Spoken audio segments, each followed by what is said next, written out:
हूँ भ्रातरा। और अंग्रेजी में क्या कहते हैं? ब्रदर कहते हैं। ब्रदर की स्पेलिंग क्या है? BROTHER। अब ब्रदर को भ्रातर बनाने में हमको कोई अल्फाबेट बाहर से नहीं लेना पड़ेगा और भ्रातर बन जाएगा। बोले वो कैसे बनेगा? बोले क्लास में बैठा बच्चा जब बदमाशी करता है तो जो बच्चा बदमाशी करे उसको टीचर उठा के दूसरी जगह बैठा देता है। ऐसे यहाँ पर THER में जो टी के बाद यच है वो थोड़ी बदमाशी करके टी के फोनेटिक वाइब्रेशन को डिस्टर्ब करते हुए न तो टा रहने दे रहा है और न ता रहने दे रहा है, बल्कि अलग हट करके दा बना दे रहा है। तो कहा तुम उठो यहाँ से, चलो इधर बैठो। कहाँ बैठा दिया उसको? कहाँ कंपोज कर दिया? कहाँ फिट कर दिया? बी के बगल पे। बी के बगल में बैठा दिया तो स्पेलिंग क्या हुई? BHRO भ्रा TER तर, भ्रातर। भ्रातर बनाने में कोई परेशानी नहीं थी। एक कप पानी पी लो, एक कप चाय पी लो कहते हैं। कप क्या है? कप भी संस्कृत का शब्द है। क माने पानी, इसलिए कम जलम तस्मात् जायते कि कंजः। कंज कहते हैं कमल को। नव कंज लोचन कंज मुख कर कंज पद कंजारुणम। क माने पानी, उसका मल माने कीचड़। कमल माने कीचड़ से पैदा हुआ, इसलिए उसका नाम कमल हो गया। तो क मतलब पानी, उसको पा माने पिया जाए जिस बर्तन से, उस बर्तन का नाम क्या हुआ? कप। और पानी की तरह लिक्विड फॉर्म में जो चीज हो पी जाए। ऐसे कितने शब्द हैं, सब एज इट इज संस्कृत के शब्द अंग्रेजी में हैं। उर्दू में भी इसी तरफ है। प्रथम पहला हो गया, द्वितीयम दोयम हो गया, तृतीयम तीजा हो गया, चतुर्थम चौहर्रम हो गया, पंचम पंजुम हो गया। और कहाँ तक बताएं, आदम हब्बा भी और कोई दूसरे नहीं थे, और स्वयंभू मनु और शत्रुपा ही थे। स्वयंभू मनु आदि मानव हैं, इसलिए आदो भवा आदिमा, आदि में होने वाले को आदिम कहते हैं, आदम कहते हैं। मध्य भवा मध्यम, मध्य में रहने वाले को मध्यम कहते हैं, और अंत में रहने वाले को अंतिम कहते हैं। तो आदि में होने से वो आदिम हो गए, आदिम बिगड़ करके आदम हो गया। और शत रूपा जो है वो सा को हा की ध्वनि कहते हैं ना अरब में। सप्तम हप्तम हो गया, सप्ताह हफ्ता हो गया। तो शत रूपा हद रूबा हो गया, ता को दा की ध्वनि, पा को बा की ध्वनि। आप माने संस्कृत में जल है, और आप में पा जो है उसको बा कर दिया, आब। आब जो है उर्दू में पानी हो गया। चा को जा की ध्वनि हो गया, पंचम को पंचम कर दिया। तो शत रूपा जो है वो हाद अरूबा बना, और हाद अरूबा बिगड़कर हाद ऊबा बना, हाद ऊबा बिगड़कर हा ऊबा बना, और हा ऊबा बिगड़ के हब्बा बन गया। तो आदम हब्बा भी वो स्वयंभू मनु और शतरूपा है। हम एक रूप में ही देखते हैं सबको। और ईसा मसीह के जिंदगी के 13 साल जो बहुत ही गुप्त हैं, उस समय वो कहाँ रहे? भारतवर्ष में रह करके उनको भारतीय संस्कृतियों के अध्ययन करने का अवसर भी प्राप्त हुआ। ये सारे आख्यान आपको इतिहास में मिलेंगे। तो बंधुओं, इसलिए हमारे धर्म प्रचार का एकमात्र लक्ष्य यही है कि भारतवर्ष के अंदर ये सब लोग रहते हैं, सह अस्तित्व के साथ ही यह देश स्वतंत्र हुआ था। इसलिए नेहरू जी ने कहा था, जो भारत के प्रति निष्ठा रखने वाले, जो संप्रदाय निरपेक्ष रहने वाले, ऐसे मुसलमान लोग भी यहाँ रह सकते हैं, बाहर नहीं जा सकते हैं। इतनी संख्या मुस्लिमों की है, और पाकिस्तान से ज़्यादा मुसलमान भारतवर्ष में रह रहे हैं। अटल जी ने इसलिए एक बार कहा था उस समय, आपको याद होगा, कि अगर ये बात करते हो तो तुम समझ लो कि तुम्हारे यहाँ से ज़्यादा मुस्लिम हमारे भारत में रहते हैं, क्या तुम इनका सबका इंतजाम कर सकते हो? तो हम सह अस्तित्व के रूप में रहें, प्रेम से रहें, आपस में रहें। हम लोगों को याद है बचपन में हमारे गांव में जब जन्माष्टमी हुआ करती थी, कृष्ण जन्माष्टमी, तो मुसलमान लोग आते थे, गोबरे बाबा करके एक रहा करते थे गांव में, वो आया करते थे। और जब ताजिया निकलती थी तो हम लोग भी ताजिया में हिस्सा लिया करते थे। और ताजिया का कागज़ अगर खुदाई करते थे तो वहाँ कागज़ मिल जाता था कुछ, उस कागज़ को बड़े प्रेम से अपनी किताब में ले आकर के रख लेते थे कि खूब विद्या आएगी। देखो मैं अंदर की बात बताता हूँ। सह अस्तित्व और भाईचारा, परस्पर मिलजुल करके रहने की बात जहाँ आती है, वहाँ इन बातों का महत्व है। राजनेता तो अपनी वोट की रोटियाँ सेकने के लिए विभाजन की बातें करेंगे ही करेंगे। हम धर्माचार्यों को संगठन के समन्वय की और एकता की बातें करते हुए बन सके जहाँ तक वहाँ उन राजनेताओं को भी समन्वय सहअस्तित्व, बातें तो करते हैं और समन्वय की सहअस्तित्व की, लेकिन जहाँ जिस जाति के लोग ज़्यादा होते हैं वहाँ उसी जाति वाले को टिकट देते हैं और जातिवाद मिटाओ का नारा देते हैं। अगर तुम जातिवाद मिटाना ही चाहते हो तो जहाँ मुस्लिमों की ही संख्या है वहाँ विशुद्ध संध्या वंदन करने वाले ब्राह्मण को टिकट दे दो। जहाँ केवल ब्राह्मणों की ही संख्या है वहाँ आप विशुद्ध 5 टाइम नमाज अदा करने वाले मौलवी को टिकट दे दो। अगर तुम जातिवाद समाप्त करके गुणी व्यक्ति, सारी पार्टियां ऐसा करते हैं कि वो सभी ब्राह्मण यहाँ भरे हुए हैं वहाँ मौलवियों को या मुस्लिमों को ही टिकट दे दें, तो मतदाता ये सोचेगा कि भाई अब जो सही आदमी है उसी को हमें वोट देना चाहिए और सही आदमी चुन करके लोकसभा में चाहे विधानसभा में पहुँचेगा। ऐसा मेरे छोटे से दिमाग में विचार आया, इसलिए मैंने आपसे कहा। मैं कोई बात थोपता नहीं हूँ। बहुत बड़ी बात यहाँ पर स्वामी जी ने कही है। स्वामी जी द्वारा ये कहा गया कि यदि राजनेता धर्म को जोड़ना चाहते हैं और किसी भी प्रकार का विभाजन नहीं चाहते हैं तो ऐसा प्रयास करके समाज को एक अच्छी दिशा दी जा सकती है। स्वामी जी, जैसा कि प्रश्न उपनिषद की बात हुई तो हम आपसे एक प्रश्न और करना चाहेंगे। मन में कुछ जिज्ञासा हुई और सबसे बड़ी बात है जब एक साधु के समक्ष आप बैठे हों और कहा जाता है कि यदि आपके मन में कोई जिज्ञासा है तो उसका जो है निवारण तत्काल कर लेना चाहिए।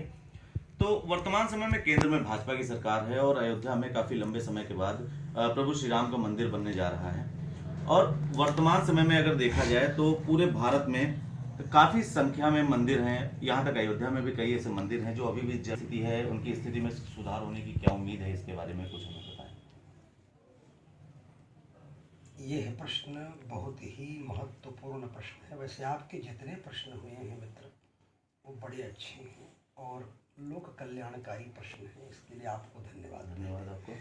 और मुझे बड़ी प्रसन्नता होती है और ऐसे ही प्रश्न लोगों के द्वारा यदि आते रहेंगे तो समाज एक नई ऊर्जा से ओतप्रोत होगा, ऐसा मेरा भरोसा है। और आपके इन प्रश्नों से मीडिया कर्मियों को थोड़ा उपदेश लेना चाहिए।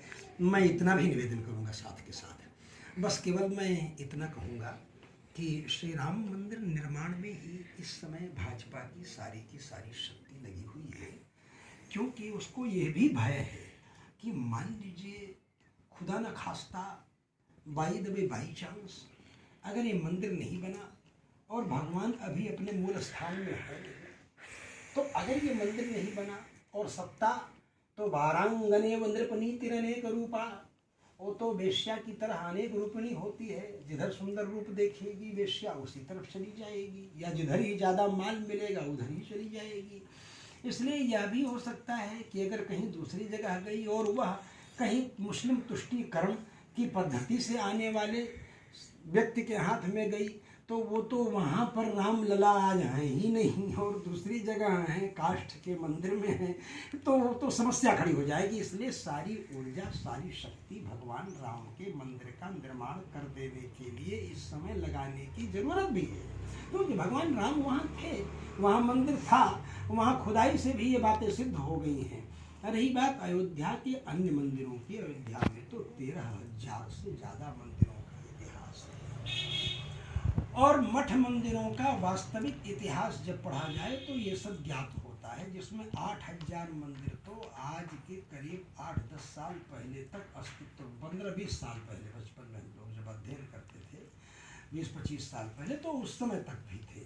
धीरे धीरे उन मठ मंदिरों में कोई रहने लगा, बारिश नहीं रहा, महंत जो है अय्याश हो गया या किसी गलत दृष्टि से चला गया या किसी ने उसको वश में करके और अपने लिखा लिया, या फिर उन लोगों के चक्कर में चले जाने के कारण उन मठ मंदिरों का अस्तित्व ही खतरे में पड़ गया और वो मकान बन करके रह गए अयोध्या में और मकान बन गए। तो उनका भी इतिहास एक बार निकालना चाहिए और जहाँ वो लोग कब्जा कर चुके हैं, और जैसे वाराणसी में विश्वनाथ कॉरिडोर बनाने के समय में जो बंगालियों की भूमि थी जिसको वहाँ के दबंग लोग कब्जा कर चुके थे, उन सब दबंग लोगों को उसका मुआवजा नहीं मिला और बंगालियों को ही अंत में जाकर के मुआवजा मिला, चूँकि अभिलेखों में उनके नाम थे। उसी प्रकार अयोध्या के भी मठ मंदिरों का इस तरह से कल्याण किया जा सकता है लेकिन उसमें अभी शक्ति नहीं है, अभी सरकार की शक्ति मुझे उस रूप में नहीं दिखलाई पड़ रही है। अभी तो राम मंदिर के निर्माण और राम मंदिर की जो परिक्रमाएं हैं, जो कॉरिडोर है, जो उसके विकास के दृष्टिकोण से सारी शक्तियां लगी हुई हैं। और मैं इतना ज़रूर निवेदन करना चाहूँगा कि ये इसको दृष्टि में रखना चाहिए अयोध्या के मठ मंदिरों के विकास के लिए और अस्तित्व के लिए। हम लोगों ने तो अपनी जवानी पूरी की पूरी खपा दी राम मंदिर के आंदोलन में, पूरी जवानी खपा दी। 10-10, 15-15 साल बीत गए जवानी के, जो हम शिष्यों के पास भी नहीं जा पाए। कभी मीटिंग होती है, अशोक जी बोलते स्वामी जी यहाँ मीटिंग है, यहाँ आना है। कभी गिरिराज किशोर जी का फ़ोन आता, स्वामी जी यहाँ पर आना है, यहाँ मीटिंग है, यहाँ पहुँचना है। उपाध्यक्ष भी था मैं राम मंदिर निर्माण समिति का और मुक्ति की समिति का, और सबका तो दायित्व भी था। अखिल भारतीय संत समिति का भी मैं अध्यक्ष था 4 वर्षों। तो वामदेव जी महाराज जी भी इसी कार्यक्रम को करने के लिए खालिस्तान बन गया होता अगर वामदेव जी महाराज और ज्ञानदेव जी और हम सब लोगों ने मिल करके उस समय उस गुरु गोविंद सिंह के द्वारा, गुरु तेग बहादुर सिंह के द्वारा चलाए गए और उस निर्मल अखाड़े के लोगों को, संतों को जोड़ करके, जो संत जुड़े हुए हैं, जो उस परंपरा से जुड़े हुए हैं, उन लोगों को लेकर के यात्राएं न की होती तो जनता कैसे जानती। तो इस तरह से उन लोगों के साथ, संतों के साथ और सब लोग जुड़े हुए थे। और मंजीत सिंह जी के साथ हमारा कार्यक्रम भी था तिरुपति बालाजी में। मंजीत से आज के करीब 10-12 वर्ष से भी ज़्यादा हो गया होगा। तो मंजीत सिंह जी के साथ कार्यक्रम था अन्नदानम अन्न बाहुल्यम। ये एक संगोष्ठी थी, सेमिनार था तिरुपति बालाजी में। अन्न को कैसे ज़्यादा बढ़ाया जाए और अन्नदान कैसे किया जाए, और कड़ा प्रसाद लेने के लिए और लंगर चलाने के लिए, और जैसे वहाँ व्यवस्थाएं चलती रहती हैं। लोगों को, गरीब से गरीब आदमी भी जा करके बिना रुपया पैसा दे करके अपना पेट भर सकता है, वो सब जो चीज़ें हैं। तो अब उसी में कुछ विदेशी लोग, षड्यंत्रकारी लोग अपनी राजनीतिक रोटियां सेकना शुरू करते हैं और देश को विभाजित करने के लिए उन लोगों को गलत गलत प्रलोभन दे करके और उनको बरगलाने का प्रयास करते हैं। ऐसे समय में संत महात्माओं की भूमिकाएं बढ़ जाती हैं थोड़ा, और ज़रूरी हो जाता है कि वो जाएं और जा करके वहाँ उन लोगों को एक करें। उस समय वामदेव जी ने और संत ज्ञानदेव जी महाराज जो अभी भी हैं निर्मल अखाड़ा के, वो सबसे प्रधान है। उदासीन संप्रदाय ही इसीलिए चला, उदासीन संप्रदाय, उदासीन आश्रम में, जहाँ पर षड्यंत्र हुआ करता था। मुसलमान लोग जो हैं ज़्यादा से ज़्यादा कुओं में कहीं सुअर का वो क्या कहते हैं, गाय का मांस डाल देते थे, कहीं कुओं में कुछ कर देते थे कि पानी नहीं पिएंगे तो हिंदू मर जाएंगे। बड़े बड़े संघर्ष देखे। दुर्गाना मंदिर के अंदर तो आप जाते ही हैं, आप पहले स्वर्ण मंदिर में जा करके वहाँ का म्यूजियम देखिए, और किस तरह से दोनों पट्टों के बीच में और किस तरह से लोगों को पीस दिया गया था, जैसे गन्ना पेरा जाता है उस तरह से कैसे लोगों को कष्ट दिया। जोरावर उनका छोटा भाई, दोनों भाई जो हैं किस तरह से बलि की वेदी पर चढ़े और दीवार में चिना दिए गए, किस तरह से धर्म के लिए उनके समर्पण हुए।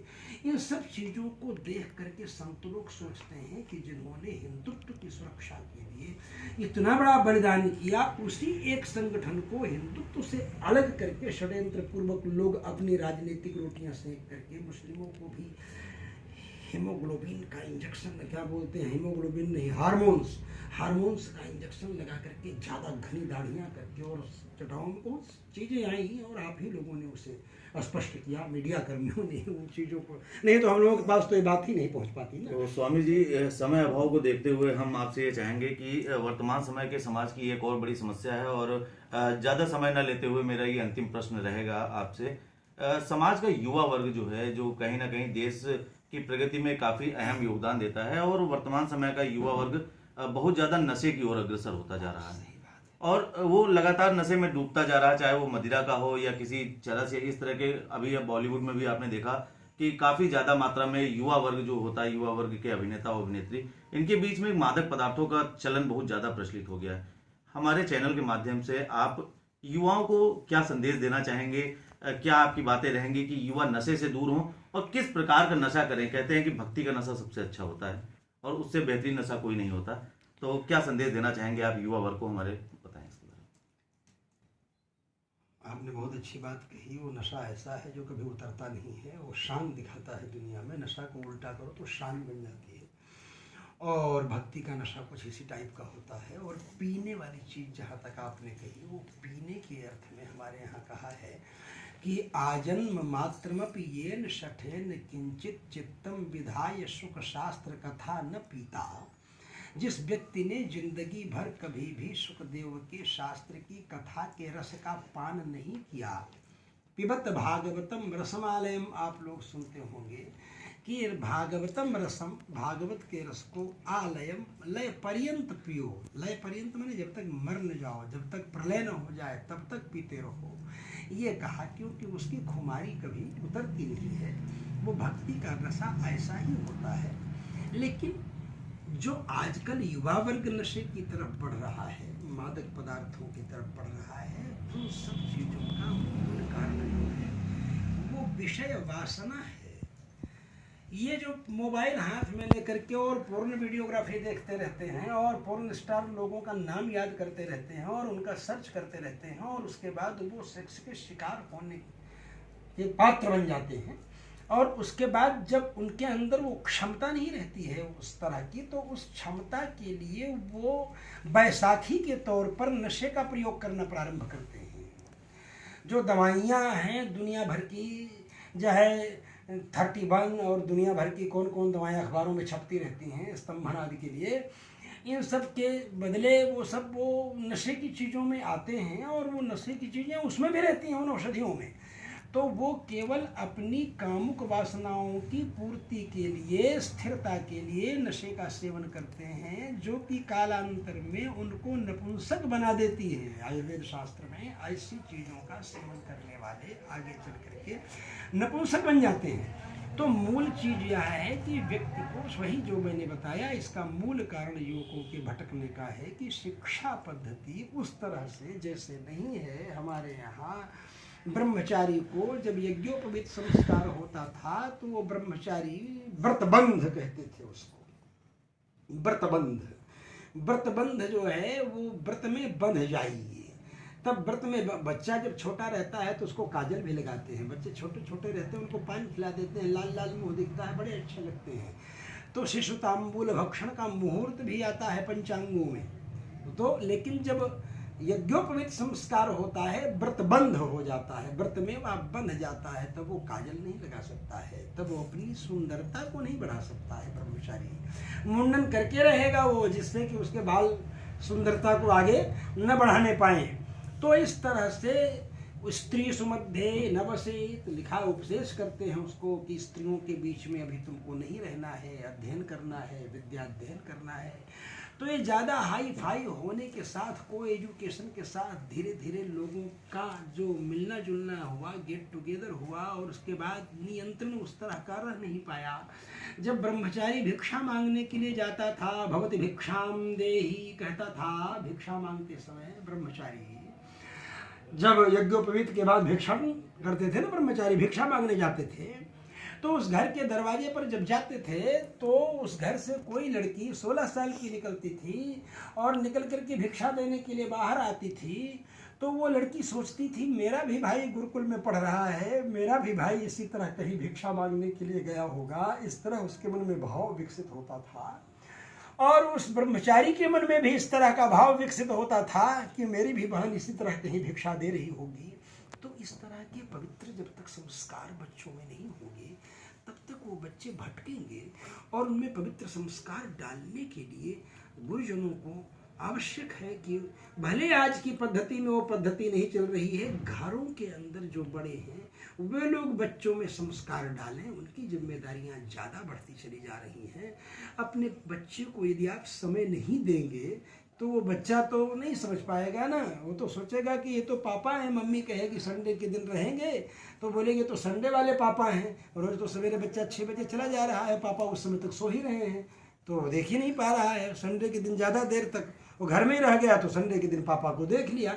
तो जब मम्मी परिचय दिलाती है कि बेटा ये तुम्हारे पापा हैं, बोले तो संडे वाले पापा हैं ना, संडे के दिन ही दिखते हैं हमको। तो बच्चों को समय देना चाहिए। माताएं बेटियों को खूब समय दें, बाप अपने बेटों को समय दें, बेटियों को समय दें।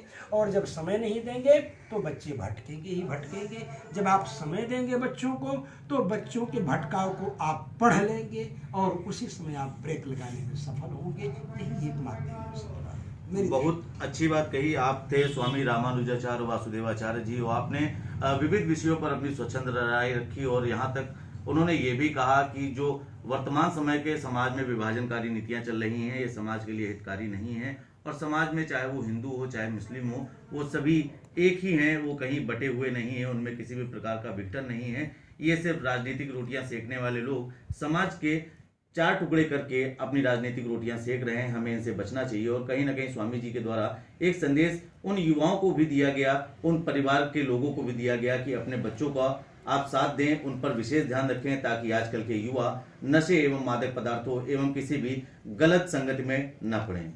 जनपद बाराबंकी से द इंडियन ओपिनियन के लिए सरदार परमजीत सिंह के साथ नितेश मिश्रा। धन्यवाद।